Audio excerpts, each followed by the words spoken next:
আসসালামু আলাইকুম প্রিয় শিক্ষার্থীরা, আশা করি তোমরা সবাই ভালো আছো, সুস্থ আছো এবং নিরাপদে আছো।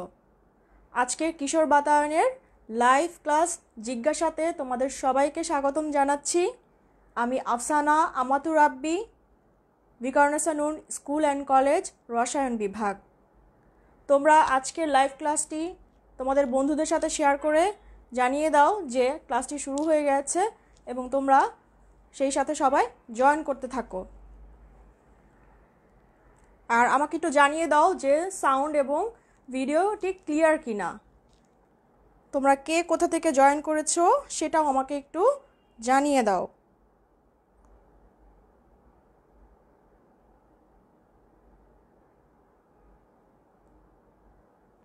ওকে,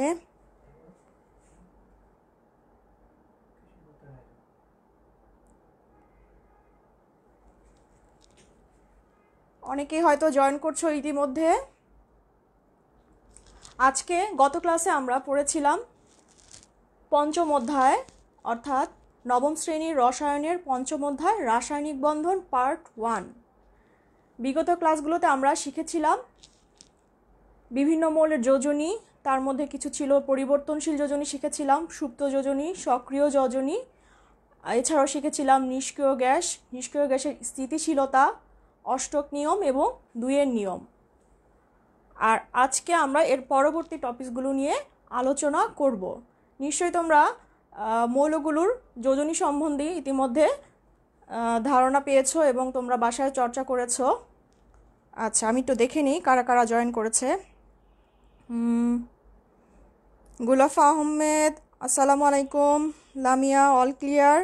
রওনক ফাহিম, জি ম্যাম ক্লিয়ার। আচ্ছা, সমীর দাস, জয়পুর হাট। আরও আছে জাহিদুর রহমান শাওন ফ্রম পাবনা। তাসনুভা খান, ওয়ালাইকুম আসসালাম। অনেকেই জয়েন করেছো আমি দেখতে পাচ্ছি। Promila Das, Mahin Kabir, sound video all clear. Okay, ইতিমধ্যে 204 জন হয়েছে তোমরা। তাহলে আজকে আমরা আমাদের ক্লাসটি শুরু করি। আচ্ছা, গত ক্লাসে আমরা যেগুলো শিখেছিলাম সেগুলোর উপর আমি দুটো কোশ্চেন করছি, তোমরা কমেন্টসে উত্তরগুলো জানিয়ে দাও। আমার প্রথম কোশ্চেনটা হচ্ছে,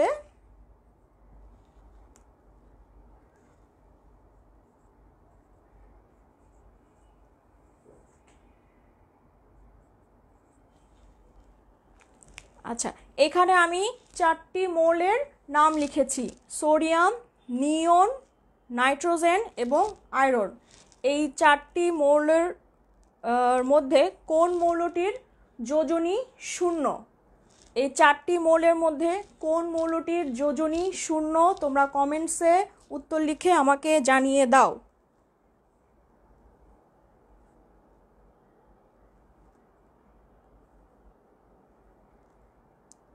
Faiz, I am from Saidpur. Rafi Titas, Kishoreganj. আচ্ছা, তানহা ইসলাম, ওয়ালাইকুম আসসালাম। আচ্ছা, জলদি তোমরা উত্তরটি জানিয়ে দাও। আবার বলছি যে এই 4টি মৌলের মধ্যে কোন মৌলটির যোজনী 0? তোমরা অ্যান্সার করে আমাকে জানিয়ে দাও। আচ্ছা, অ্যান্সার করা শুরু করেছে রওনক ফাহিম, রাইট ইয়ার। জাহিদুর রহমান শাওন, তোমার উত্তরটিও সঠিক।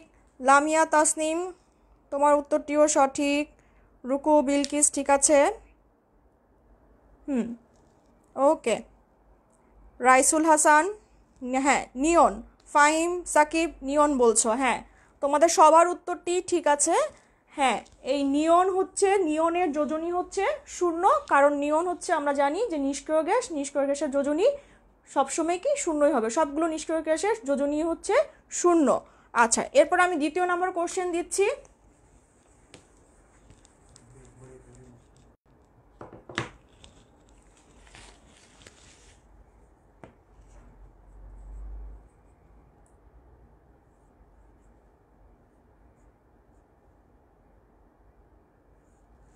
এখানে আমি 4টি মৌলের নাম লিখেছি। এই 4টি মৌলের মধ্যে কোন মৌলটি পরিবর্তনশীল যোজনী দেখায়? এই 4টি মৌলের মধ্যে কোন মৌলটি পরিবর্তনশীল যোজনী দেখায়? উত্তর করে আমাকে জানিয়ে দাও।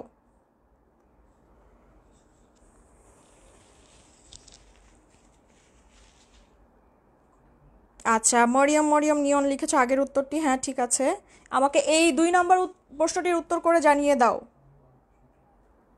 আবার বলছি প্রশ্নটি, এই 4টি মৌলের মধ্যে কোন মৌলটি পরিবর্তনশীল যোজনী দেখায়?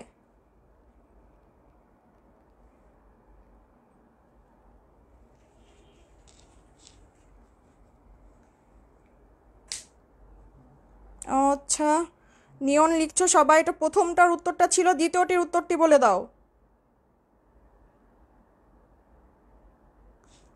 এই 4টি মৌলের মধ্যে কোন মৌলটি পরিবর্তনশীল যোজনী দেখায়? এই 4টি মৌলের মধ্যে, হ্যাঁ, সোহাইব, ইবতিসাম, কপার, রাইট।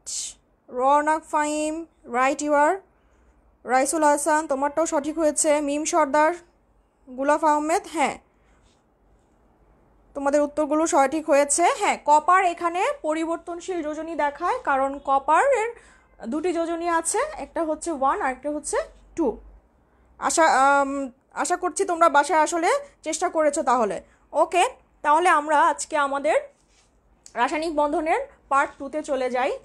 অর্থাৎ আজকের ক্লাস থেকে আমরা যে জিনিসগুলোর সম্বন্ধে শিখতে পারবো সেগুলো হচ্ছে ক্যাটায়ন ও অ্যানায়ন কি, যৌগমূলক ও তাদের যোজনী, রাসায়নিক সংকেত কি এবং রাসায়নিক সংকেত লেখার নিয়ম, এবং হচ্ছে তারপর হচ্ছে আণবিক সংকেত ও গাঠনিক সংকেত কি, অর্থাৎ মলিকুলার ফর্মুলা আর গাঠনিক সংকেত হচ্ছে স্ট্রাকচারাল ফর্মুলা কি, এগুলো সম্বন্ধে আমরা আজকে জানতে পারবো।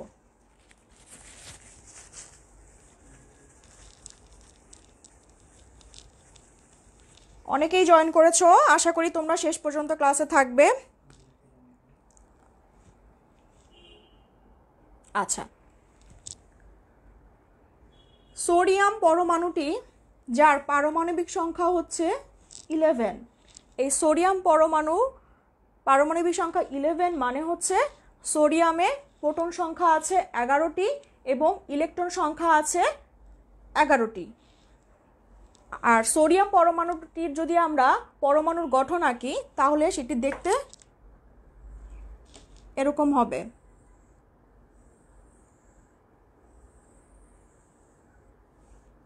অর্থাৎ প্রথম শক্তি স্তরে ইলেকট্রন থাকবে 2টি, পরবর্তী শক্তি স্তরে ইলেকট্রন আছে বা ইলেকট্রন থাকতে পারে 8টি, এবং সর্বশেষ শক্তি স্তরে ইলেকট্রন থাকে 1টি। এটা হচ্ছে সোডিয়াম পরমাণুর গঠন।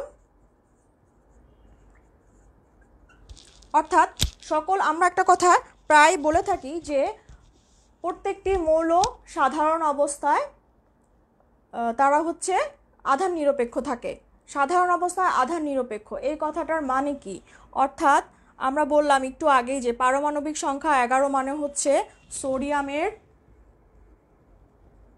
প্রোটন সংখ্যা 11 এবং সোডিয়ামের ইলেকট্রন সংখ্যা 11, দুইটাই হচ্ছে 11। আমরা জানি প্রোটন সংখ্যা আর ইলেকট্রন সংখ্যা যে কোনো মৌলেরই সমান সমান থাকে। তাহলে স্বাভাবিক অবস্থায় এটা হচ্ছে প্রোটন সংখ্যা সোডিয়ামের 11 এবং ইলেকট্রন সংখ্যা হচ্ছে 11। কিন্তু আমরা জানি যে প্রোটন হচ্ছে ধনাত্মক চার্জ বিশিষ্ট আয়ন এবং ইলেকট্রন হচ্ছে ঋণাত্মক চার্জ বিশিষ্ট আয়ন। অর্থাৎ প্রোটন আমরা আগের অধ্যায়গুলোতে শিখেছি যে প্রোটন হচ্ছে ধনাত্মক চার্জ বিশিষ্ট এবং ইলেকট্রন হচ্ছে ঋণাত্মক চার্জ বিশিষ্ট। তাহলে এই সোডিয়ামের প্রোটন সংখ্যা যে 11টি আছে সেটা কি +11, আর এখানে যে তার ইলেকট্রন সংখ্যা আছে সেটা হচ্ছে কি -11। অর্থাৎ প্রোটনের জন্য পজিটিভ +11 এবং ইলেকট্রন নেগেটিভ হওয়ার কারণে এখানে ইলেকট্রন সংখ্যা হচ্ছে -11। তাহলে এই +11 থেকে -11কে আমরা যদি যোগ করি তাহলে এটা কি হয়, ইলেকট্রন তাদের মোট আধান সংখ্যা হয় 0। কার? সোডিয়াম পরমাণুর আধান হচ্ছে 0। কখন? সেটা হচ্ছে যখন পরমাণু সাধারণ অবস্থায় থাকে। এই যে সোডিয়াম পরমাণুটি সাধারণ অবস্থায় আছে তখন তার আধান 0 বলছি। তাহলে কখন সে আধান প্রাপ্ত হবে, কখন সে অর্থাৎ চার্জ বিশিষ্ট হবে, সেটা আমরা একটু জানি। আমরা এর গত ক্লাসে আমরা পড়েছিলাম যে নিষ্ক্রিয় গ্যাসগুলো হচ্ছে সবসময় তাদের বহিস্থ শক্তি স্তরে 2টি বা 8টি ইলেকট্রন দ্বারা পূর্ণ থাকতে চায়, অর্থাৎ তারা স্থিতিশীল থাকতে চায়। তাহলে এই নিষ্ক্রিয় গ্যাস ব্যতীত বাকি যে মৌলগুলো আছে তারা সবসময় এই নিষ্ক্রিয় গ্যাসের ইলেকট্রন কাঠামো অর্জন করতে চায়, অর্থাৎ তারা নিষ্ক্রিয় গ্যাসের স্থিতিশীলতা অর্জন করতে চায়। তাহলে এই যে সোডিয়াম পরমাণুটি, এই সোডিয়াম পরমাণুটির সর্বশেষ বহিস্থ শক্তি স্তরে ইলেকট্রন আছে কয়টি? এই একটি ইলেকট্রন আছে। এই ইলেকট্রনটাকে যদি সে সরিয়ে দেয় তাহলে তার সর্বশেষ শক্তি স্তরে ইলেকট্রন সংখ্যা কয়টি দাঁড়ায়? তাহলে তার সর্বশেষ শক্তি স্তরে ইলেকট্রন দাঁড়ায় হচ্ছে, প্রথম শক্তি স্তরে 2টি থাকবে, তার পরবর্তী দ্বিতীয় শক্তি স্তরে ইলেকট্রন থাকবে হচ্ছে 8টি।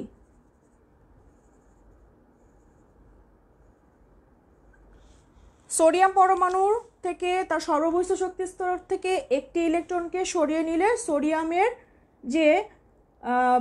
সোডিয়াম পরমাণুর যে গঠন দাঁড়ায় সেটা হচ্ছে দেখতে এরকম দাঁড়ায়। কেন এরকম গঠন সে অর্জন করতে চায়? কারণ আমরা বলছি যে সোডিয়ামের নিকটবর্তী নিষ্ক্রিয় গ্যাস হচ্ছে নিয়ন, যার ইলেকট্রন বিন্যাস হচ্ছে এরকম থাকে 2a, অর্থাৎ সর্বশেষ শক্তি স্তরে 8টি ইলেকট্রন থাকে। তাহলে ওই যে বললাম প্রত্যেকটি মৌল তার নিকটবর্তী নিষ্ক্রিয় গ্যাস অর্থাৎ নিষ্ক্রিয় গ্যাসের ইলেকট্রন কাঠামো অর্জন করতে চায়। সে কারণে কি এই ইলেকট্রনটি যদি সে ছেড়ে দেয় বা অপসারণ করে বা ত্যাগ করে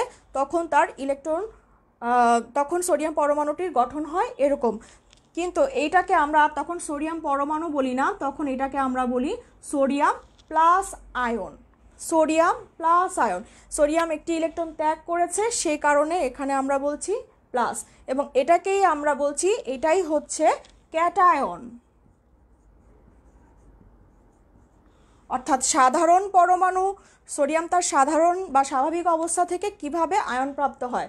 তার সর্ববহিস্থ শক্তি স্তর থেকে একটি ইলেকট্রন ত্যাগ করে নিকটবর্তী নিষ্ক্রিয় গ্যাস নিয়নের ইলেকট্রন কাঠামো অর্জন করে এই ধনাত্মক চার্জ বিশিষ্ট যখন আয়নে পরিণত হয় তখন আমরা তাকে বলছি ক্যাটায়ন। ওকে, তাহলে এটাকে আমরা এভাবে লিখতে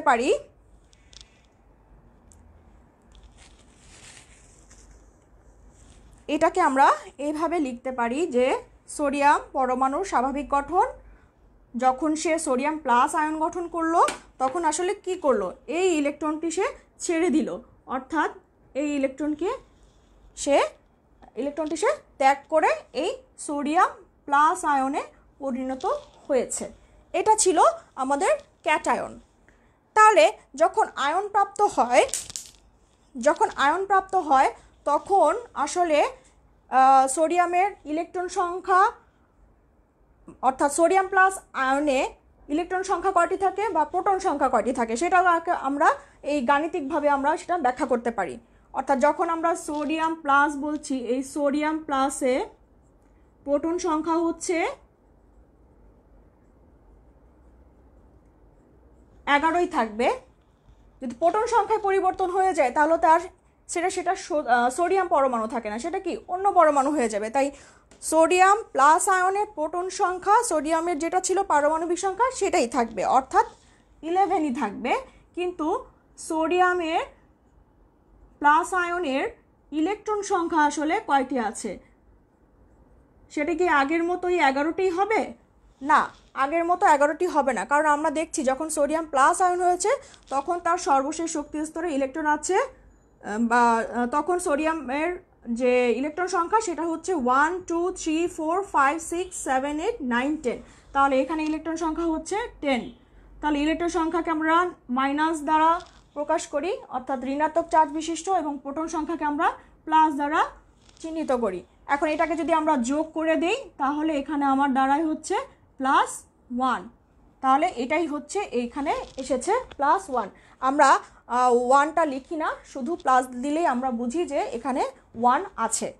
তাহলে এটা হচ্ছে সোডিয়াম প্লাস এর আধান বা চার্জ।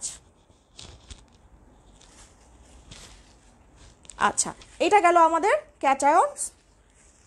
এরপরে আমরা যেটা শিখব সেটা হচ্ছে অ্যানায়ন কি।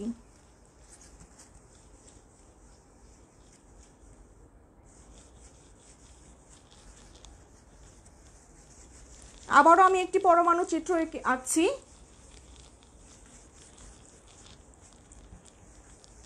যেমন অক্সিজেন পরমাণু, অক্সিজেন পরমাণু যার পারমাণবিক সংখ্যা হচ্ছে 8। তাহলে এর যখন আমরা পরমাণুর গঠন আঁকব, প্রথম শক্তি স্তরে ইলেকট্রন থাকবে 2টি এবং পরবর্তী শক্তি স্তরে ইলেকট্রন থাকবে আর কয়টি? 6টি। 2 আর 4, 2 আর 6, তাহলে 8টি হয়ে গেল।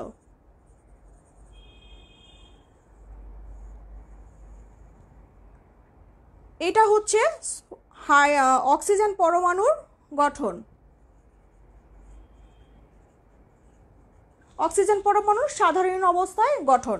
এখন এই অক্সিজেন পরমাণুর সেও তো চাচ্ছে তার নিকটবর্তী নিষ্ক্রিয় গ্যাসের ইলেকট্রন কাঠামো অর্জন করার জন্য। নিকটবর্তী নিষ্ক্রিয় গ্যাস তাহলে তার কে আছে? ঠিক আগেরটার মতোই, এখানে যদি 2টা ইলেকট্রন চলে আসে তাহলে তার বহিস্থ শক্তি স্তরের ইলেকট্রন কাঠামোটা হবে নিয়নের ইলেকট্রন কাঠামোর বা ইলেকট্রন বিন্যাসের মতো, অর্থাৎ সেই 2 এবং 8। এখানে যদি আমার 2টা ইলেকট্রন চলে আসে, অর্থাৎ অক্সিজেন পরমাণুর সর্বশেষ শক্তি স্তরে যদি আমরা 2টা ইলেকট্রন অক্সিজেন পরমাণু তার সর্বশেষ শক্তি স্তরে যদি 2টি ইলেকট্রন গ্রহণ করে তাহলে সে তার নিকটবর্তী নিষ্ক্রিয় গ্যাস নিয়নের মতো ইলেকট্রন কাঠামো অর্জন করে। আসলেই করে কিনা আমরা সেটা একটু দেখি। অর্থাৎ আগে ছিল প্রথমটাতে 2টা, সেটা তো ঠিকই থাকবে, এবং পরবর্তী শক্তি স্তরে ইলেকট্রন ছিল 6টি, সেখানে আর 6টি না থেকে সে 8টি দ্বারা পূর্ণ থাকতে চায়, এবং 8টি ইলেকট্রন দ্বারা পূর্ণ হলেই সেটা হয়ে যাবে কি এই নিয়নের ইলেকট্রন কাঠামোর মতো। অর্থাৎ এখানে 2টি ইলেকট্রন বাড়তি এসেছে, তাই এটাকে আমরা লিখছি অক্সিজেন দিয়ে 2-। কেন কেন এটা 2- হলো এবং কেন সোডিয়াম প্লাস ছিল? কারণ এখানে কি হয়েছে, ইলেকট্রন হচ্ছে গ্রহণ হয়েছে, আর সোডিয়ামের ক্ষেত্রে সে ইলেকট্রন ত্যাগ করেছিল, আর অক্সিজেন হচ্ছে ইলেকট্রন গ্রহণ করেছে। কয়টি গ্রহণ করেছে? 2টি গ্রহণ করেছে, সেজন্য 2-। তাহলে আমরা এটাকেই বলছি, এটাই হচ্ছে অ্যানায়ন। অর্থাৎ কোনো মৌলের সর্বশেষ শক্তি স্তরে ইলেকট্রন গ্রহণের মাধ্যমে নিকটবর্তী নিষ্ক্রিয় গ্যাসের ইলেকট্রন কাঠামো অর্জন করে ঋণাত্মক চার্জ বিশিষ্ট আয়নে পরিণত হলে তাকে আমরা বলছি অ্যানায়ন। তাহলে এটাকে আমরা আরেকটু সুন্দরভাবে লিখতে পারি। অর্থাৎ এখানে যেহেতু আমার 2টি ইলেকট্রন গ্রহণ করেছে, তাহলে এখানে আমরা বলতে পারি যে 2টা ইলেকট্রন এখানে গ্রহণ হয়েছে, সেখান থেকে আমরা পাচ্ছি, গ্রহণ করার পরে আমরা পাচ্ছি যে অক্সিজেন 2- আয়ন বা অ্যানায়ন। তাহলে এখানে আমরা দেখি যে গাণিতিকভাবে আসলে 2- হয় কিনা।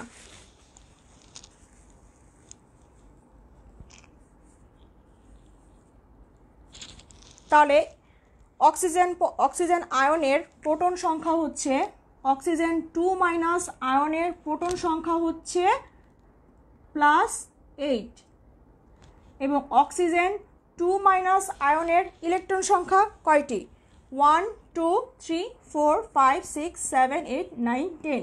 তাহলে অক্সিজেন 2- আয়নের ইলেকট্রন সংখ্যা হচ্ছে -10। তাহলে +8 এবং -10 যোগ করলে আমাদের যেটা আসে সেটা হচ্ছে -2। তাহলে এই তো এখানে কি অক্সিজেনের উপরে 2- আয়ন লিখেছি। তাহলে এটাই হচ্ছে অক্সিজেন 2- আয়ন বা অ্যানায়ন। তাহলে এটাই ছিল আমাদের ক্যাটায়ন এবং অ্যানায়ন। এখন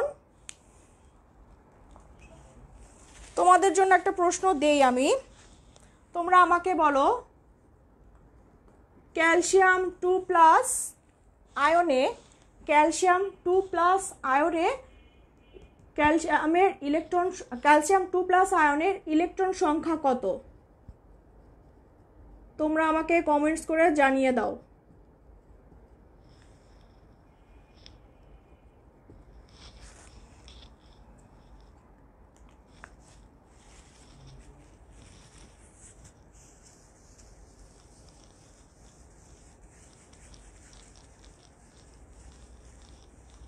আচ্ছা,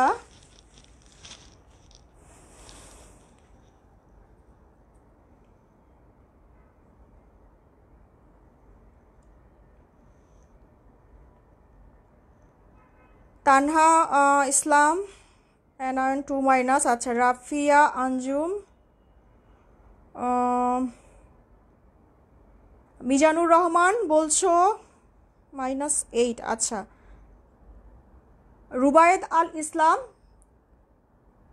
18, লামিয়া তাসনিমও বলছো 18, রুবায়েদ আল ইসলাম 18, রাগিব আশাব সৌরভ 18, রাইট। তোমরা সবাই সঠিক উত্তর দিচ্ছ। তারপরে আছো কুমার চক্রবর্তী, ঠিক আছে তোমার উত্তরও। মিম সর্দার তোমার উত্তরও সঠিক আছে, অনেকেই উত্তর করছো। ফাইন সাকিব, মার্জিয়া প্রমি, আশরাফ ইসলাম, সবার উত্তর সঠিক হয়েছে। হ্যাঁ, ক্যালসিয়াম 2+ আয়নে ইলেকট্রন সংখ্যা হচ্ছে 18। তার মানে তোমরা বুঝতে পারছো। তাহলে আমরা একটু সার সংক্ষেপে আনি, তাহলে আয়ন এবং ক্যাটায়ন এটা একটু আমরা সংক্ষেপে তাহলে কি বলতে পারি। আয়ন তাহলে কখন বলছি, এবং আয়ন হচ্ছে কয়টি? আয়নকে আমরা বলছি আয়ন হচ্ছে দুইটি, একটি হচ্ছে ক্যাটায়ন আরেকটি হচ্ছে অ্যানায়ন। আয়ন আমরা তাহলে সেটাই বলছি যেটা হচ্ছে চার্জিত কণা, সেটাই হচ্ছে আয়ন। যখন আমরা কোনো মৌলের কে বলছি যে আধান নিরপেক্ষ, তখন কি প্রোটন সংখ্যা আর ইলেকট্রন সংখ্যা সমান ছিল, কিন্তু আয়ন যখন বলছি তখন কিন্তু প্রোটন সংখ্যা আর ইলেকট্রন সংখ্যা সমান না। তাহলে এই যে ইলেকট্রন সংখ্যার অসমান, এটাই হচ্ছে আয়ন। অর্থাৎ আয়নে কখনোই প্রোটন সংখ্যা এবং ইলেকট্রন সংখ্যা সমান হবে না, তখনই সেটা হচ্ছে আয়ন। এবং এই আয়ন বলছি আমরা, আয়ন হচ্ছে দুই ধরনের, ক্যাটায়ন এবং অ্যানায়ন। আমরা ইতিমধ্যে জেনেছি যে ক্যাটায়ন হচ্ছে যেমন সোডিয়াম প্লাস আয়ন, এরকম আরও উদাহরণ আছে, lithium plus ion, magnesium 2+ ion, আরও আছে অ্যালুমিনিয়াম 3+ আয়ন। আর অ্যানায়নগুলো আছে chlorine ion, chloride ion, fluoride ion এবং অক্সিজেন 2- আয়ন। এগুলো হচ্ছে ক্যাটায়নের উদাহরণ এবং এগুলো হচ্ছে অ্যানায়নের উদাহরণ। এখন একটু বিষয় লক্ষ্য করলে দেখতে পারবে, এখানে যে আমি উদাহরণগুলো লিখেছি এবং এখানে যে উদাহরণগুলো লিখেছি, এই সোডিয়াম, লিথিয়াম, ম্যাগনেসিয়াম, অ্যালুমিনিয়াম, এগুলো কি? এগুলো হচ্ছে সব হচ্ছে ধাতু। অন্যদিকে ক্লোরিন, ফ্লোরিন, অক্সিজেন এরা কি? অধাতু। তাহলে আমরা একটা জিনিস কিন্তু দেখতে পাচ্ছি যে ক্যাটায়ন কারা, প্রশ্ন আসতে পারে ক্যাটায়ন কারা। আমরা কি এই উদাহরণ থেকে বুঝতে পারছি ক্যাটায়ন কারা? হ্যাঁ, ক্যাটায়ন হচ্ছে মূলত ধাতুরাই ক্যাটায়ন তৈরি করে, অন্যদিকে অধাতুরা হচ্ছে অ্যানায়ন তৈরি করে। এটার ব্যাখ্যাটা আমি একটু দিচ্ছি যে কেন ধাতুরাই ক্যাটায়ন তৈরি করে আর কেন অধাতুরা ক্যাটায়ন তৈরি করতে পারে না।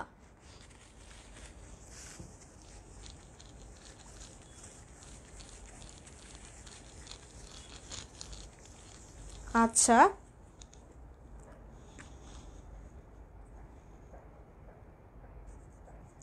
ধাতুরা ক্যাটায়ন তৈরি করে।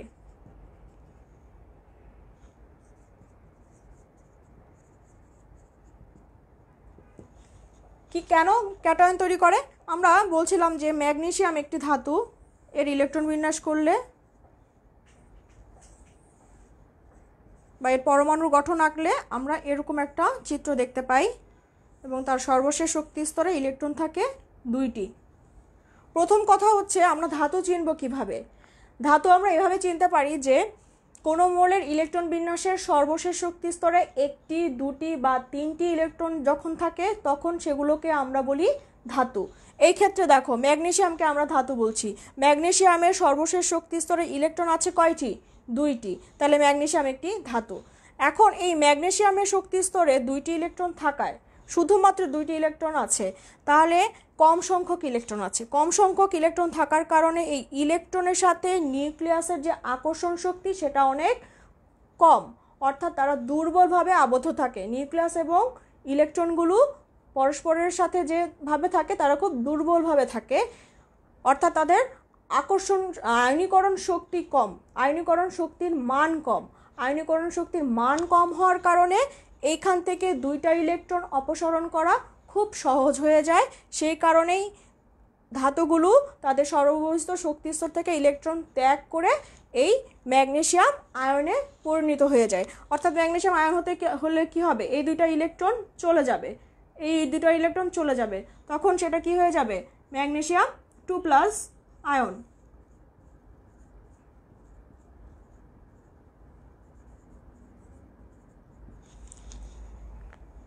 তাহলে ধাতুরা ক্যাটায়ন এই কারণেই হয়ে থাকে। আবারও বলছি যে ধাতুগুলোর সর্ববহিস্থ শক্তি স্তরে কম সংখ্যক ইলেকট্রন থাকে, অর্থাৎ 1টি, 2টি বা 3টি ইলেকট্রন থাকে। সে কারণে ইলেকট্রনের সাথে নিউক্লিয়াসের আকর্ষণ অনেক কম। আকর্ষণ কম হওয়ার কারণে তারা দুর্বলভাবে আবদ্ধ থাকে, এবং দুর্বলভাবে আবদ্ধ থাকার কারণে তাদের আয়নীকরণ শক্তির মানও কম।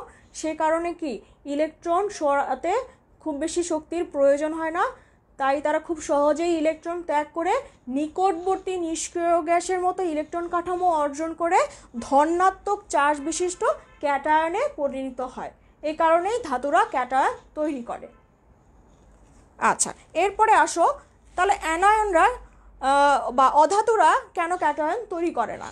আচ্ছা, অধাতুরা কেন ক্যাটায়ন তৈরি করে না সেটারও ব্যাখ্যা আছে।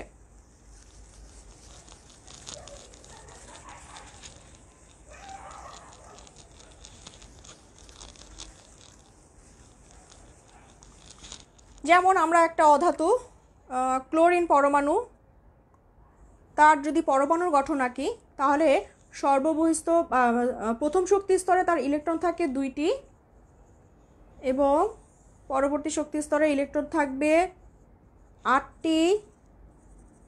তার পরবর্তী শক্তি স্তরে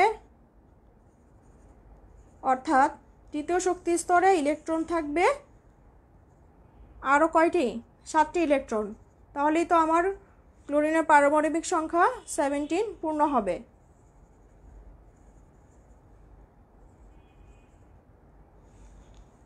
লক্ষ্য করো, একটু আগে আমরা দেখলাম যে ম্যাগনেসিয়ামের সর্ববহিস্থ শক্তি স্তরে ইলেকট্রন ছিল 2টি, আর এই ক্লোরিন পরমাণুর সর্ববহিস্থ শক্তি স্তরে ইলেকট্রন কয়টি? 1টি, 1 2 3 4 5 6 7, 7টি ইলেকট্রন। তার মানে কি অনেক বেশি সংখ্যক ইলেকট্রন। তাদের সর্ববহিস্থ এই ক্লোরিনের সর্ববহিস্থ শক্তি স্তরে বেশি সংখ্যক ইলেকট্রন, অর্থাৎ কোনো মৌলের ইলেকট্রন বিন্যাসের ক্ষেত্রে যদি তাদের সর্ববহিস্থ শক্তি স্তরে 4 5 6 7টি ইলেকট্রন থাকে, তখনই আমরা তাদেরকে বলছি তারা হচ্ছে অধাতু। আর অধাতুরাই কি করছে? অধাতুরা ক্যাটায়ন তৈরি করতে পারছে না।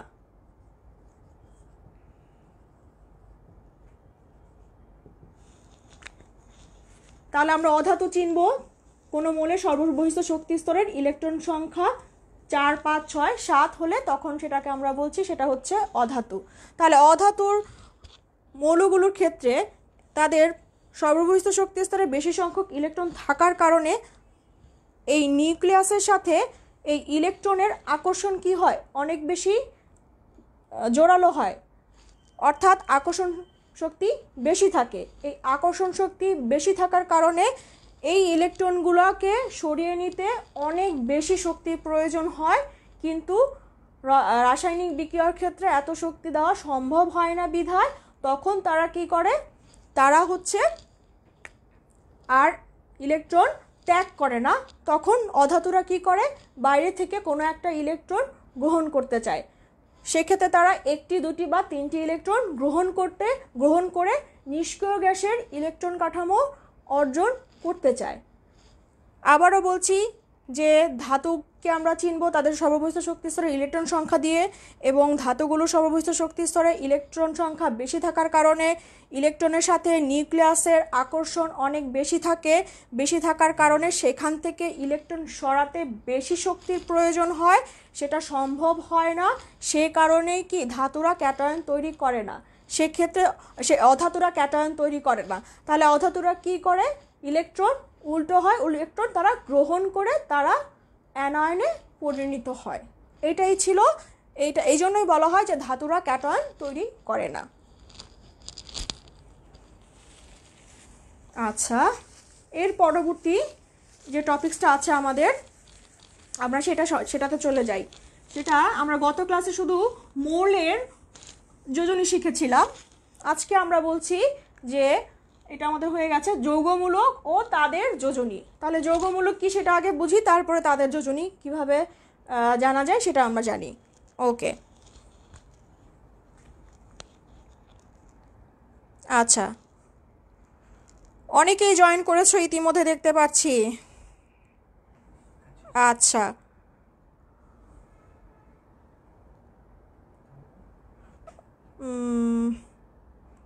অনেকে আছো, গুলশান আক্তার আছো, রেজওয়ান রামিম, তানহা ইসলাম, অনেকেই সাথে আছো। তোমরা সাথে থাকো এবং আশা করি শেষ পর্যন্ত তোমরা সাথে থাকবে।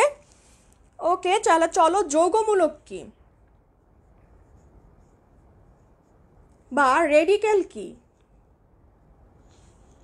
আমরা একটু আগে দেখলাম যে সোডিয়াম একটি ক্যাটায়ন, ক্লোরিন একটি অ্যানায়ন, অর্থাৎ সোডিয়ামের উপরে আয়ন আছে একটি এবং ক্লোরিনের উপরেও আয়ন আছে একটি। এটা হচ্ছে পজিটিভ চার্জ বিশিষ্ট আয়ন, এটা হচ্ছে নেগেটিভ চার্জ বিশিষ্ট আয়ন, অর্থাৎ ধনাত্মক আধান বিশিষ্ট আয়ন এবং ঋণাত্মক আধান বিশিষ্ট আয়ন। এখানে সোডিয়াম আছে মাত্র একটি এবং ক্লোরিনও আছে একটি মৌলের একটি আধান। কিন্তু যৌগমূলকের ক্ষেত্রে আমরা বলছি যে এটা একটা যৌগমূলক আমরা বলছি। তাহলে এখানে কি সোডিয়ামের মতো একটি পরমাণু আছে? না। এখানে কি দেখতে পাচ্ছি আমরা? এখানে দেখতে পাচ্ছি যে এখানে একটা নাইট্রোজেন আছে এবং হাইড্রোজেন আছে 4টি, অর্থাৎ দুটি পরমাণু আছে, দুটি ভিন্ন পরমাণু আছে, একই পরমাণু দুটি ভিন্ন পরমাণু। আর আগেরগুলোতে কি একটি পরমাণুই ছিল। তাহলে দুটি ভিন্ন পরমাণু, তাদের পরমাণুর সংখ্যা কয়টি এখানে? 5টি। আচ্ছা, তাহলে 5টি পরমাণু, আবার দেখছি যে দুটি ভিন্ন পরমাণু নিয়ে গঠিত, আবার দেখছি তাদের উপরে আবার একটা প্লাস সাইন আছে, অর্থাৎ এটা একটা আধান বিশিষ্ট যৌগমূলক যেটাকে আমরা বলছি। তাহলে যৌগমূলক হচ্ছে এটাই যে একের অধিক পরমাণুর একাধিক সংখ্যক, একের অধিক মৌলর একাধিক পরমাণু নিয়ে গঠিত হয়ে একটি পরমাণু গুচ্ছের ন্যায় একটি পরমাণু গুচ্ছ তৈরি করে, যা কি একটি আয়নের মতো কাজ করে। কেন আয়ন বলছি? এখানে প্লাস আছে, এই জন্য আমরা এটাকে বলছি আয়ন। এটাই হচ্ছে কি যৌগমূলক। তাহলে এই যে পজিটিভ চার্জ আছে, এটা কি শুধু নাইট্রোজেনের উপরে আছে? না, এটা শুধু হাইড্রোজেনের উপরও নেই, এটা কি এই পুরো যৌগটার উপরেই আছে, অর্থাৎ NH4+। এটাকে আমরা বলি হচ্ছে অ্যামোনিয়াম মূলক বা যৌগমূলক। তাহলে আমরা এটাই বলছি যে যৌগমূলক হচ্ছে এরকম আরও আছে, যেমন সালফেট 2- আয়ন। এখানে সালফেট একটি পরমাণু গুচ্ছ তৈরি করে, যেখানে একটি সালফার এবং 4টি অক্সিজেন মিলে একটি পরমাণু গুচ্ছ তৈরি করে একটি আয়নের মতো কাজ করছে, তখন সেটাকে আমরা বলছি সালফেট 2- আয়ন। এটাও কি একটা যৌগমূলক। তাহলে যৌগমূলক প্লাসও হতে পারে, মাইনাসও হতে পারে, অর্থাৎ যৌগমূলক ধনাত্মক চার্জ বিশিষ্ট হতে পারে, যৌগমূলক ঋণাত্মক চার্জ বিশিষ্টও হতে পারে। এরকম আমরা কয়েকটি যৌগমূলকের নাম লিখে ফেলি।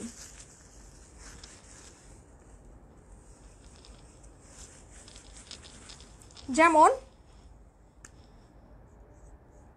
যখন PH4+ বলছি তখন এটার নাম হচ্ছে ফসফেনিয়াম আয়ন, এবং NH4 একটু আগেই বললাম যেটা হচ্ছে অ্যামোনিয়াম প্লাস আয়ন।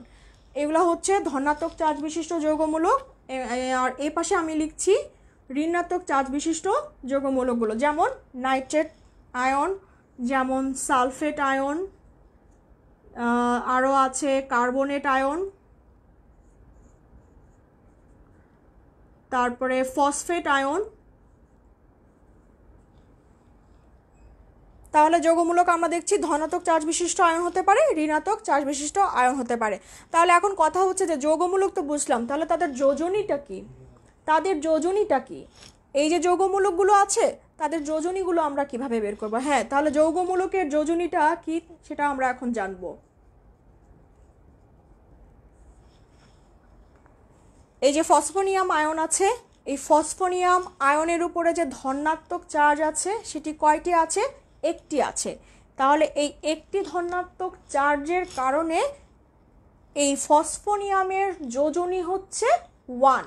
আবারও বলছি, ফসফেনিয়াম যৌগমূলকের উপরে একটি প্লাস আয়নের জন্য আমরা বলছি যে ফসফোনিয়াম যৌগমূলকের যোজনী হচ্ছে 1 এখানে এই একটা চার্জের জন্য। আবার অ্যামোনিয়ামের উপরেও একটা পজিটিভ চার্জ থাকার কারণে এর যোজনীও আমরা বলছি 1। ওকে, তাহলে নেগেটিভ চার্জগুলোর যোজনীয় কি একই রকমভাবে হবে? হ্যাঁ, একই রকমভাবেই হবে। নাইট্রেটের উপরে আয়ন আছে, একটি নেগেটিভ আয়ন আছে, সেই কারণে নাইট্রেটের যোজনী হচ্ছে 1। সালফেটের আছে 2টি নেগেটিভ আয়ন, তাই সালফেটের যোজনী হচ্ছে 2। একই রকমভাবে কার্বনেটেরও তাই, কার্বনেটের যোজনীয় হচ্ছে 2।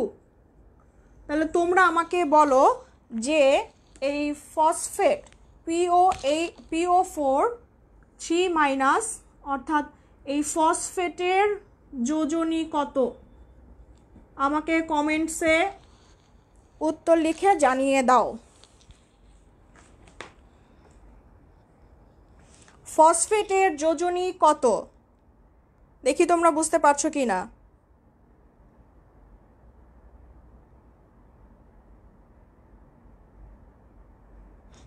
ফসফেটের যোজনী কত?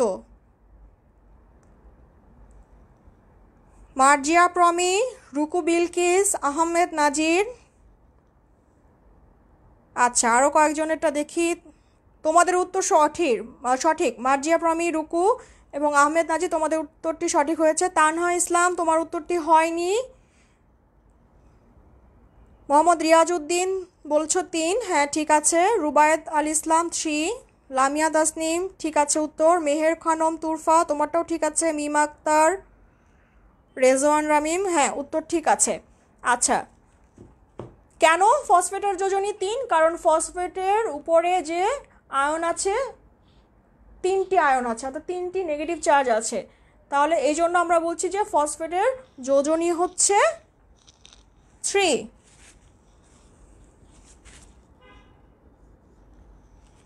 আশা করি তোমরা বুঝতে পারছো যে যৌগমূলক কি এবং যৌগমূলের যোজনী কিভাবে বের করতে হয়, তোমরা আশা করি বুঝতে পারছো।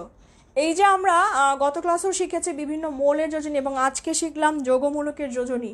কেন শিখলাম? এগুলো দিয়ে আমরা কি করব? বিভিন্ন যৌগ গঠন করব। তাহলে এই যৌগ গঠনের জন্য কিছু নিয়ম আছে, অর্থাৎ রাসায়নিক, যেটাকে আমরা বলছি রাসায়নিক সংকেত।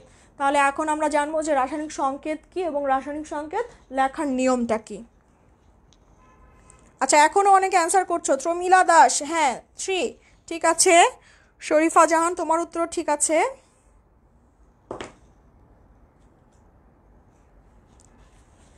আচ্ছা, অনেকে জানতে চাচ্ছ সালফেটের আয়ন -2 কিভাবে হলো। আচ্ছা, এই যে যৌগমূলকগুলো কিভাবে হয় এটা মূলত তোমরা পরবর্তীতে যখন অন্য অধ্যায়ে যাবে, অর্থাৎ সামনের দিকে যখন যাবে, তখন তোমরা জানতে পারবে যে জারণ সংখ্যা সম্বন্ধে জানতে পারবে তখন এই ব্যাপারগুলো কি, এই যে যৌগমূলকের উপর যে আয়নগুলো আছে সেই সম্বন্ধে তোমরা জানতে পারবে। এছাড়াও আরেকটা উপায় জানা যায়, সেটা হচ্ছে বিভিন্ন বন্ধন যখন পড়বো তখনও বুঝতে পারবে। সন্নিবেশ বন্ধনের মাধ্যমেও জানতে পারি যে কিভাবে এই ফসফেনিয়ামের উপরে প্লাস হলো আর কি করে সালফেটের উপরে 2- হলো। ঠিক আছে, তোমরা যখন পরবর্তী অধ্যায়গুলোতে যাবে তখন শিখতে পারবে।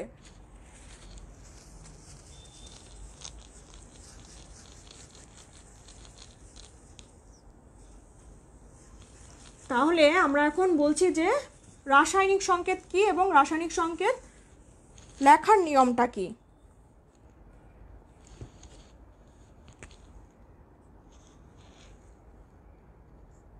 আমাদের খুবই পরিচিত একটি যৌগ,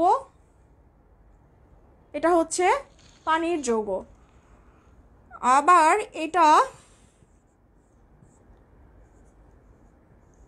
এটাও একটা যৌগ, যেটাকে আমরা বলছি অ্যামোনিয়াম সালফেট। Ammonium sulphate.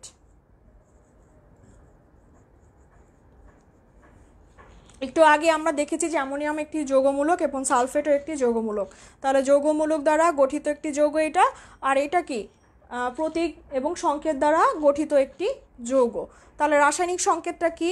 রাসায়নিক সংকেত আমরা বলছি যে পানির একটি যৌগে অক্সিজেন আছে একটি আর হাইড্রোজেন আছে দুইটি। তাহলে যখন আমরা যৌগ প্রকাশ করছি, যৌগ লিখছি বা যৌগের সংকেত লিখছি, তখন কি করছি যে যৌগটি কোন কোন মৌল দ্বারা গঠিত সেই মৌলগুলোর প্রতীক লিখছি। অর্থাৎ পানির যৌগটি গঠিত হয়েছে অক্সিজেন এবং হাইড্রোজেন দ্বারা, সেক্ষেত্রে অক্সিজেনের প্রতীক লিখেছি এবং হাইড্রোজেনের প্রতীক লিখেছি। এবং কোন মৌলটির কতটি পরমাণু যুক্ত আছে সেটা বুঝতে পারছি, সেটা যেটা দিয়ে প্রকাশ করছি সেটাকে আমরা বলেছি যে সেটা হচ্ছে সংকেত। অর্থাৎ এখানে হাইড্রোজেন পরমাণু আছে দুইটি, এটা হচ্ছে হাইড্রোজেনের সংকেত আর এটা হচ্ছে হাইড্রোজেনের প্রতীক।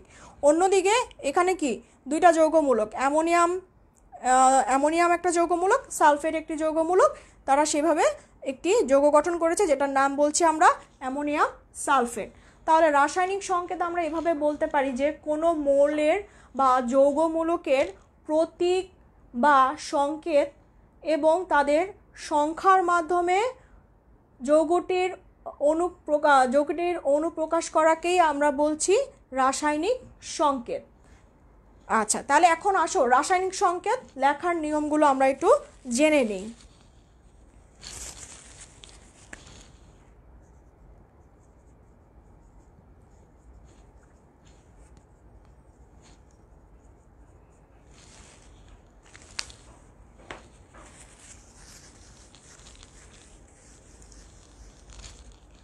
রাসায়নিক সংকেত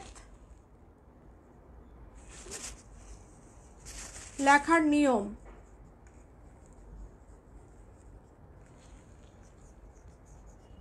তিনটি নিয়ম আছে। প্রথম নিয়মটা হচ্ছে যে যৌগ গঠন বা অনুগঠন হয়, অনুগঠন কি মৌল দ্বারাও হতে পারে, একটি মৌল দ্বারাও হতে পারে, আবার কি একাধিক মৌল দ্বারাও যৌগ বা অনুগঠন হতে পারে। তাহলে অণু যখন গঠন হবে তখন সেই সংকেতগুলো আমরা কিভাবে লিখব?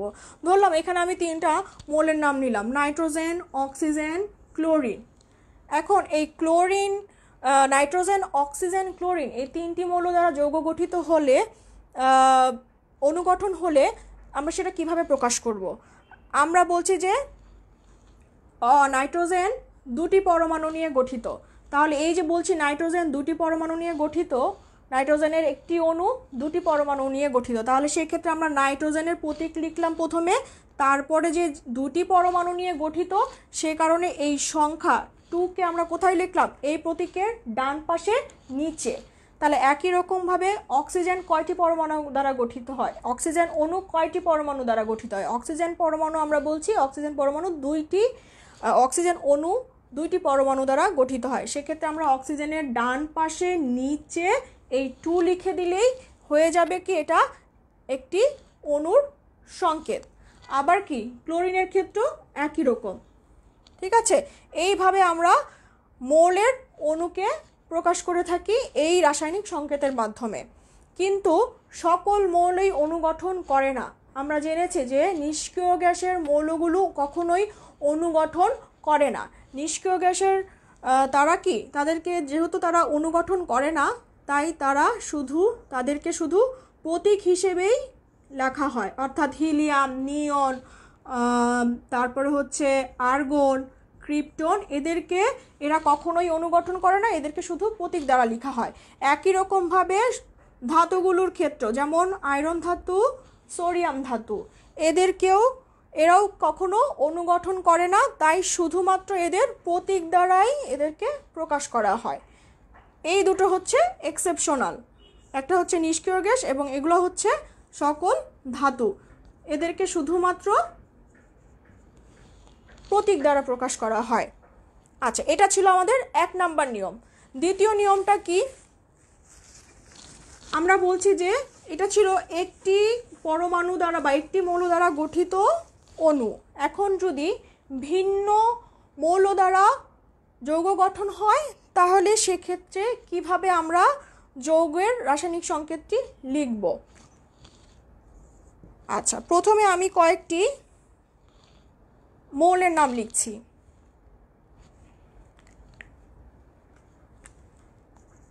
অ্যালুমিনিয়াম, ম্যাগনেসিয়াম, আরও লিখতে পারি অ্যালুমিনিয়াম, ম্যাগনেসিয়াম, আর এখানে আমি লিখে নিলাম অক্সিজেন, এখানে দিলাম সালফেট। আচ্ছা, এখানে আরেকটা লিখি আমি অ্যামোনিয়াম, এখানে লিখলাম ফসফেট। আচ্ছা, খেয়াল করো এই যৌগটি এটা দিয়ে আমি অ্যালুমিনিয়াম আর অক্সিজেন দিয়ে একটি যৌগ গঠন করব। সেক্ষেত্রে প্রথমে আমি লিখেছি অ্যালুমিনিয়াম, অর্থাৎ ধাতুকে আমরা প্রথমে লিখছি, আর অক্সিজেন হচ্ছে অধাতু, সেটাকে আমরা পরে লিখেছি। এখন আমরা যে যোজনীগুলো জেনেছিলাম যে অ্যালুমিনিয়ামের যোজনী হচ্ছে 3, অক্সিজেনের যোজনী হচ্ছে 2, তাহলে এই যোজনীগুলো কি সেই মৌলের যোজনীর কাছেই বসবে? না, এই যোজনীগুলো কি হয়, একজনের যোজনী আরেকজনকে দেয়। অর্থাৎ অ্যালুমিনিয়ামের যোজনী হচ্ছে 3 এবং অক্সিজেনের যোজনী হচ্ছে 2। এই অ্যালুমিনিয়াম তার যোজনী 3, অ্যালুমিনিয়ামের যোজনী 3, এটা কার পাশে যাবে? এটা যাবে হচ্ছে অক্সিজেনের পাশে, অর্থাৎ ডান পাশে, নিচে এই 3 চলে যাবে। অন্যদিকে অক্সিজেনের যোজনী হচ্ছে 2, এই 2টা চলে আসবে অ্যালুমিনিয়ামের কাছে এখানে। তখন আমরা এই যৌগটাকে বলবো এটা হচ্ছে অ্যালুমিনিয়াম অক্সাইডের রাসায়নিক সংকেত। অ্যালুমিনিয়াম অক্সাইডের রাসায়নিক সংকেত, অর্থাৎ এর যোজনী গিয়েছে এর কাছে, অ্যালুমিনিয়ামের যোজনী গিয়েছে অক্সিজেনের কাছে, এবং অক্সিজেনের যোজনী এসেছে অ্যালুমিনিয়ামের কাছে। একই রকমভাবে সালফেটের যোজনী আমরা জেনেছি যে সালফেট আয়নের যোজনী হচ্ছে 2, তাহলে এই 2 চলে আসবে ম্যাগনেসিয়ামের কাছে, এবং ম্যাগনেসিয়ামের যোজনী 2 চলে যাবে সালফেটের কাছে। কিন্তু সেক্ষেত্রে এখানে কি আমাদের একটা ফার্স্ট ব্র্যাকেট দিতে হবে, কারণ হচ্ছে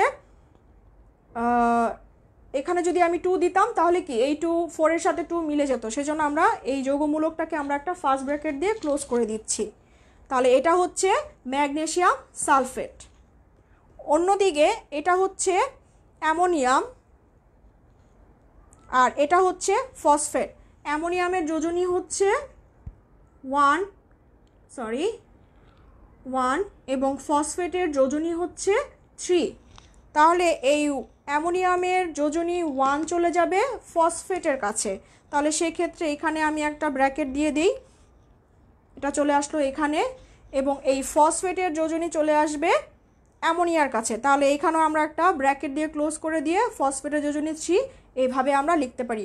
1 আমরা লিখি না, সে কারণে এখানে 1 লেখার প্রয়োজনও নেই এবং এই ব্র্যাকেটও দেওয়ার দরকার নেই। তাহলে এটার নাম হচ্ছে অ্যামোনিয়াম ফসফেটের রাসায়নিক সংকেত। অ্যামোনিয়াম ফসফেটের রাসায়নিক সংকেত হচ্ছে এটা। এখন একটা বিষয় খেয়াল করো যে এখানে এই যৌগটির ক্ষেত্রে 2 আছে, অ্যালুমিনিয়ামের সাথে 3 আছে, এরা কি কোনো সাধারণ সংখ্যা দ্বারা ভাগ যাচ্ছে? ভাগ যাচ্ছে না।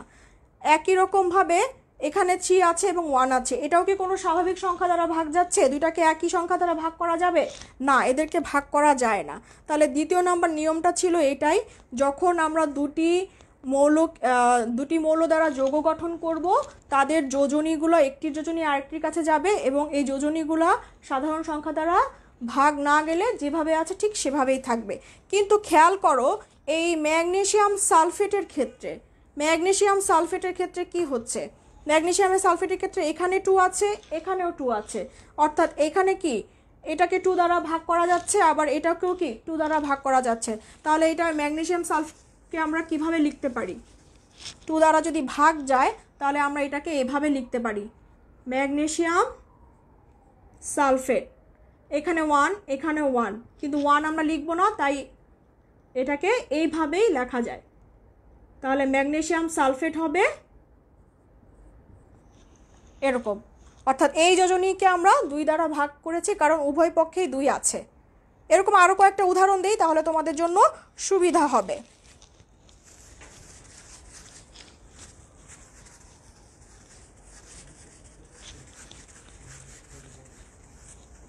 আচ্ছা, তোমরা কি সবাই বুঝতে পারছো? আমাকে একটু জানিয়ে দাও যে তোমরা পড়াগুলো বুঝতে পারছো কি না।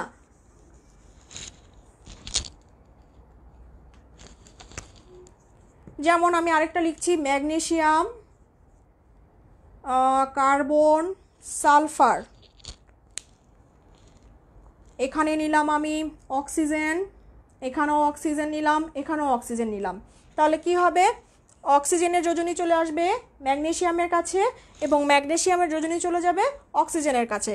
ম্যাগনেসিয়ামের যোজনী হচ্ছে 2, অক্সিজেনের যোজনী হচ্ছে 2, চলে আসলো ম্যাগনেসিয়ামের কাছে, এবং ম্যাগনেসিয়ামের যোজনী হচ্ছে 2, চলে গেল অক্সিজেনের কাছে। আচ্ছা, একই রকমভাবে অক্সিজেনের যোজনী হচ্ছে 2 এবং কার্বনের যোজনী হচ্ছে 4, সেটা চলে গেল কার কাছে? অক্সিজেনের কাছে। ঠিক আছে।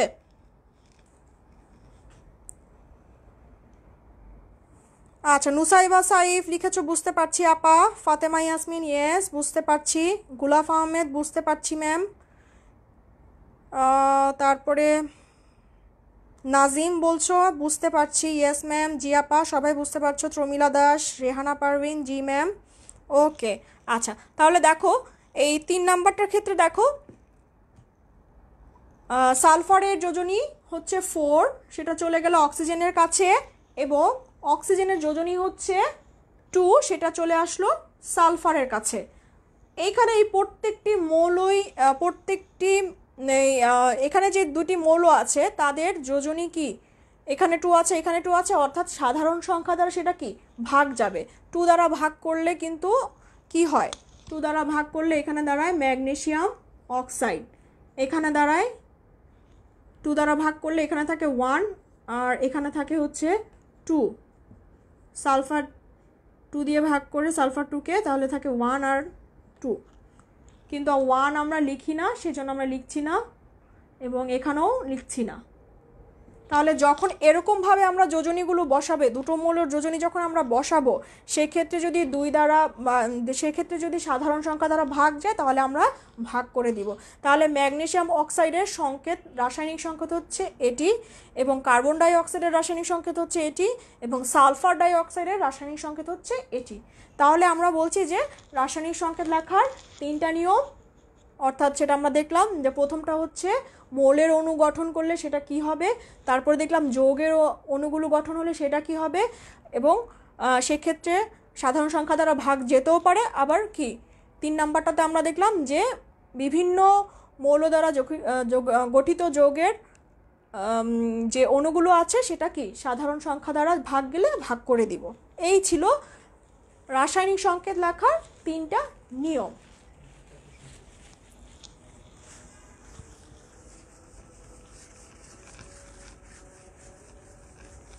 আচ্ছা, খুব পরিচিত একটি মৌল, তোমরা আমাকে সেটা রাসায়নিক সংকেত লিখে একটু জানাও।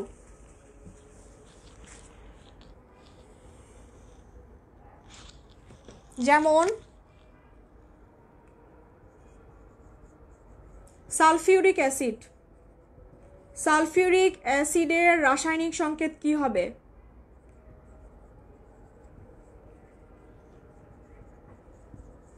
তোমরা আমাকে একটু উত্তর করে জানিয়ে দাও। আচ্ছা, তারপরে আমরা পরবর্তী যে বিষয় আছে আমরা সেটাতে চলে যাব, অর্থাৎ আণবিক সংকেত, গাঠনিক সংকেত। আমাদের আজকের ক্লাসের শেষ যে টপিকটি আণবিক সংকেত বা মলিকুলার ফর্মুলা, আর হচ্ছে গাঠনিক সংকেত বা স্ট্রাকচারাল ফর্মুলাটা কি।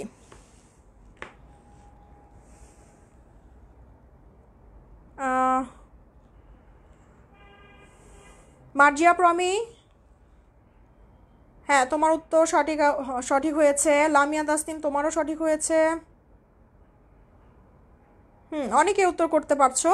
হ্যাঁ তোমাদের উত্তরগুলো সঠিক হচ্ছে। ইফাত আরা মেহেক, হ্যাঁ সালফিউরিক অ্যাসিড, ঠিক আছে। আচ্ছা শারমিন আক্তার তোমার উত্তরও ঠিক আছে। জামশেদ আলম, হ্যাঁ তোমার উত্তরও ঠিক আছে। হ্যাঁ সালফিউরিক অ্যাসিডের রাসায়নিক সংকেত হচ্ছে H2SO4, যেখানে হাইড্রোজেনের যোজনী 1 এবং সালফেটের যোজনী হচ্ছে 2।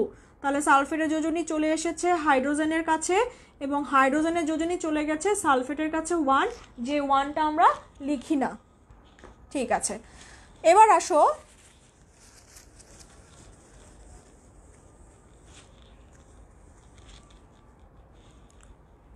একটু আগে আমরা দেখলাম বিভিন্ন অণু।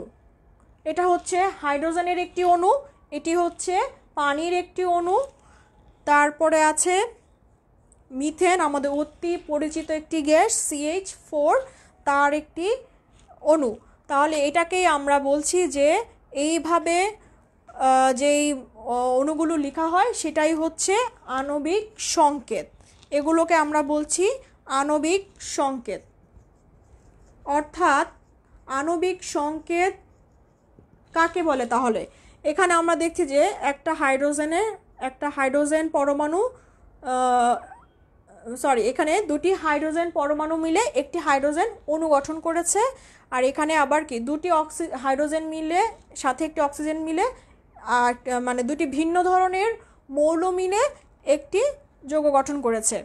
তাহলে আণবিক সংকেত আমরা সেটাই বলছি যে মৌল বা যৌগ দ্বারা গঠিত অণুগুলো যে পরমাণু নিয়ে গঠিত তাদের প্রতীক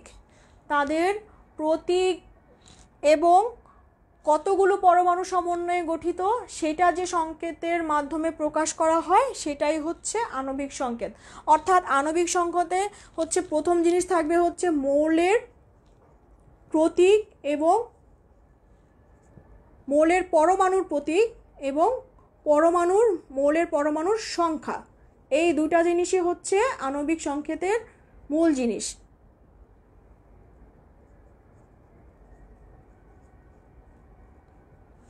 ঠিক আছে, আমি আবারও বলছি যে মৌল বা যৌগ দ্বারা গঠিত বিভিন্ন অণুগুলো যখন কয়টি পরমাণু দ্বারা গঠিত এবং তাদের প্রতীক এবং পরমাণুর সংখ্যা যে সংকেতের মাধ্যমে প্রকাশ করা হয় সেটা হচ্ছে আণবিক সংকেত বা রাসায়নিক সংকেত, একই কথা বলা হয়ে থাকে। তাহলে এগুলো হচ্ছে আমার আণবিক সংকেত। এবার আসো গাঠনিক সংকেতটা। গাঠনিক সংকেতে আমাদের যে জিনিসটা মনে রাখতে হবে, আমরা যোজনী শিখেছিলাম।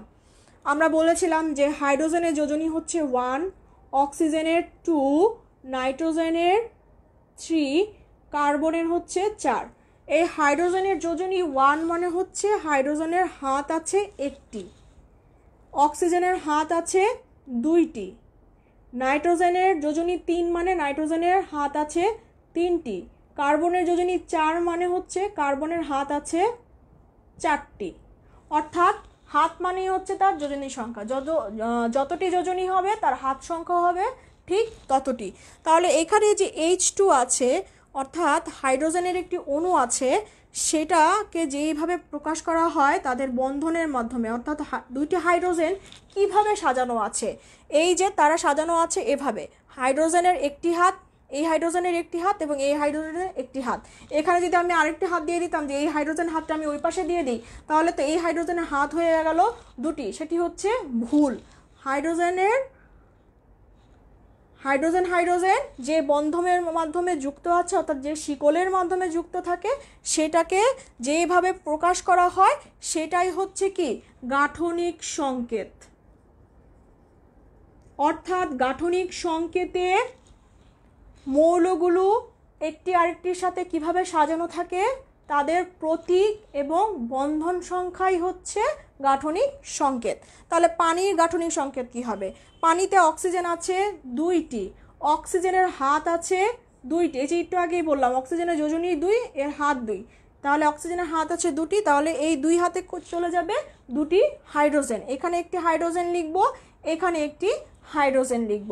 তাহলে এটা হচ্ছে পানির আণবিক সংকেত, আর এটা হচ্ছে কি পানির গাঠনিক সংকেত। অর্থাৎ আণবিক সংকেত দ্বারা শুধু বাইরের অবস্থায় বোঝা যায় কয়টি মৌল আছে এবং কি কি পরমাণু আছে তাদের প্রতীক দ্বারা বুঝতে পারি, কিন্তু গাঠনিক সংকেতে কি তাদের ভেতরের অবস্থাটা বোঝা যায়, তারা কি কি বন্ধনের মাধ্যমে কিভাবে তারা একে অন্যের সাথে বন্ধন দ্বারা যুক্ত আছে এবং তারা তাদের প্রতীক এবং বন্ধন এ দুটি দ্বারাই প্রকাশ করা হয়। তাহলে মিথেনের গাঠনিক সংকেত কি হবে? মিথেনের কার্বনের হাত আছে 4টি, এই যে এখানে আমরা বললাম কার্বনের হাত আছে 4টি, তাহলে এই 4টি হাত আছে কার্বনের, 4টি হাতে চলে যাবে 4টি হাইড্রোজেন। এখানে একটি হাইড্রোজেন যাবে, এখানে একটি হাইড্রোজেন যাবে, এখানে একটি হাইড্রোজেন যাবে।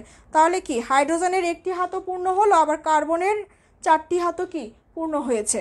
তাহলে এটা হচ্ছে মিথেনের গাঠনিক সংকেত। আচ্ছা, তাহলে আরেকটা বড় উদাহরণ দেই। আমরা পরবর্তী যখন আমরা আরও বেশি কি বলে পরবর্তীতে আমরা যখন হাইড্রোকার্বন শিখব তখন এই যৌগগুলো সম্বন্ধে আরও বেশি ধারণা পাবো। তারপরও আমি এখানে লিখে দিচ্ছি, যেমন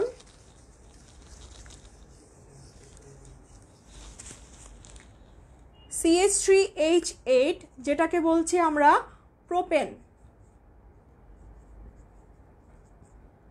এটি একটি হাইড্রোকার্বন যৌগ। তাহলে এখানে কার্বন আছে 3টি, তাহলে 3টি কার্বনকে আমরা আগে লিখে নিই। কার্বন আছে 3টি, তাহলে আমরা বলেছি কার্বনের হাত আছে 4টি, তাহলে এই মাঝখানের কার্বনের প্রথমে 4টি হাত দিয়ে নিই, 1 2 3 4।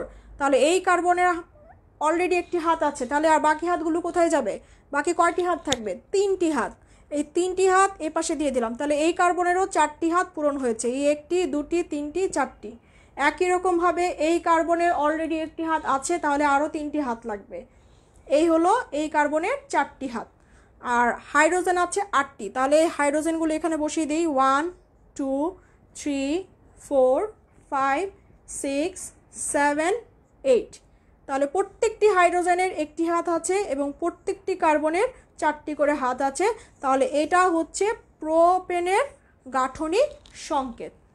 তাহলে এই ছিল আণবিক সংকেত এবং গাঠনিক সংকেত। আশা করি তোমরা বুঝতে পেরেছ। তাহলে আমরা মোটামুটি অনেক কিছুই আজকের ক্লাসে শিখলাম। পরবর্তী ক্লাসে আমরা আরও বেশি জানতে পারবো, বাকি জিনিসগুলো আমরা আরও জানতে পারবো। তোমরা শেষ পর্যন্ত অনেকেই সাথে ছিল, সবাইকে অসংখ্য ধন্যবাদ। আচ্ছা, অনেকেই বলছো nice class, thank you ma'am. আচ্ছা, আর এই লাইভটি রেকর্ড থাকবে, তোমাদের যদি পরবর্তীতে কোনো সমস্যা হয় তোমরা কিশোর বাতায়নের পেজ থেকে এই রেকর্ড লাইভটি দেখে নিতে পারবে। এছাড়াও কিশোর বাতায়নের ইউটিউব চ্যানেল থেকেও তোমরা এই রেকর্ডেড লাইভটি দেখে নিতে পারবে যদি কোথাও কোনো সমস্যা হয়। তোমরা সবাই ভালো থেকো, সুস্থ থেকো। ইনশাল্লাহ পরবর্তী ক্লাসে আবার তোমাদের সাথে দেখা হবে। সেই পর্যন্ত সবাই ভালো থেকো। আল্লাহ হাফেজ।